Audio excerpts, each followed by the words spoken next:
தீபாவளினா பளிச்சுன்னு ஞாபகத்துக்கு வர்றது பட்டு, பட்டாசு, பலகாரம். பலகாரம் நான் ஞாபகத்துக்கு வர்றது மந்த்ரா கடலை எண்ணெய். அபார ருசி, ஆரோக்கியமான உடல் நலம். தீபாவளி அன்னைக்கு மட்டும் இல்ல, என்னைக்குமே கிச்சன்ல இருக்க வேண்டியது மந்த்ரா கடலை எண்ணெய் தான். Wherever you go, whatever you do, throw a little at it. Omax, Vest and Briefs.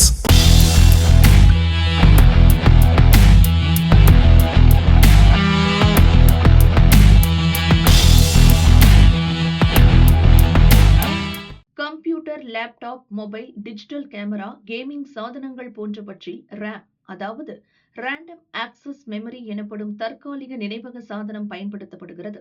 இது சாதனங்களின் இயக்க முறையின் வேகமான செயல்பாட்டிற்கு உதவுகிறது. இந்த சாதனம் சர்க்யூட் போர்டில் சிப்களாக உள்ளன.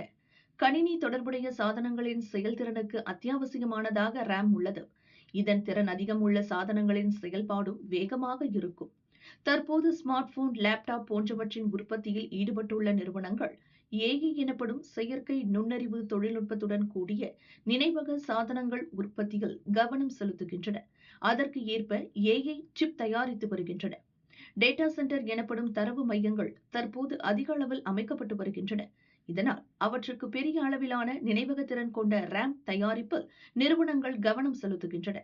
எனவே கம்ப்யூட்டர், லேப்டாப் உள்ளிட்டவற்றில் பயன்படுத்தப்படும் RAM தயாரிப்பு குறைந்து தட்டுப்பாடு ஏற்பட்டுள்ளது. இதனால் அதை கூடுதல் விலை கொடுத்து வாங்க வேண்டிய நிலைக்கு ஸ்மார்ட் போன், லேப்டாப் தயாரிப்பாளர்கள் தள்ளப்பட்டுள்ளனர்.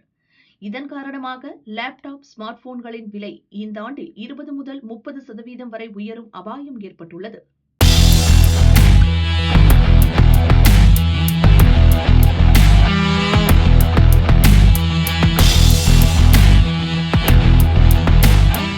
டெல்லியில் அடுத்த மாதம் AI இம்பாக்ட் உச்சி மாநாடு நடக்க உள்ளது. இதற்கு முன்னோட்டமாக ராஜஸ்தானில் நடந்த மண்டல AI உச்சி மாநாட்டில் அமைச்சர் அஸ்வினி வைஷ்ணவ் கலந்து கொண்டார். மாநாட்டில் அவர் பேசியதாவது, இளைஞர்கள் மற்றும் சிறு வணிகர்கள் தங்கள் அன்றாட வாழ்விலும் தொழிலிலும் AI தொழில்நுட்பத்தை பயன்படுத்தி உற்பத்தி திறனை அதிகரிக்க வேண்டும் என்பதே அரசின் இலக்கு. இதற்காகவே அடுத்த ஓராண்டுக்குள் 10 லட்சம் இளைஞர்களுக்கு AI திறன் பயிற்சி அளிக்கும் திட்டம் துவங்கப்பட்டுள்ளது. நம் நாட்டில் 5G சேவை மற்றும் செமி கண்டக்டர் துறையை தொடர்ந்து AI பயிற்சியும் மிக வேகமாக செயல்படுத்தப்படும். இந்த தொழில்நுட்பம் அனைத்து மக்களுக்கும் சமமாக கிடைக்க வேண்டும் என்பதற்காக ஸ்டார்ட் அப் நிறுவனங்கள் மற்றும் மாணவர்கள் குறைந்த செலவில் பயன்படுத்த ஏதுவாக 38,000 சிப்புகள் வழங்கப்பட்டுள்ளன என்று அவர் கூறினார்.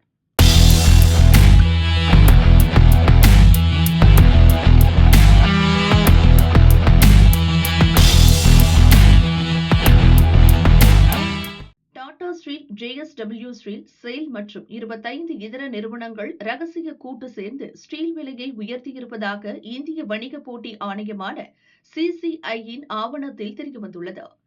செய்தி நிறுவனம் ஒன்றின் வாயிலாக வெளியான தகவலில் கூறப்பட்டுள்ளதாவது, JSW நிறுவனத்தின் நிர்வாக இயக்குநர் சஜன் ஜிண்டால், டாடா ஸ்டீல் நிறுவன CEO நரேந்திரன், SAIL நிறுவனத்தின் 4 முன்னாள் தலைவர்கள் உள்ளிட்ட 56 உயரதிகாரிகளுக்கு கணிசமான தொகையை அபராதம் விதிக்க CCI திட்டமிட்டுள்ளதாக தெரிகிறது.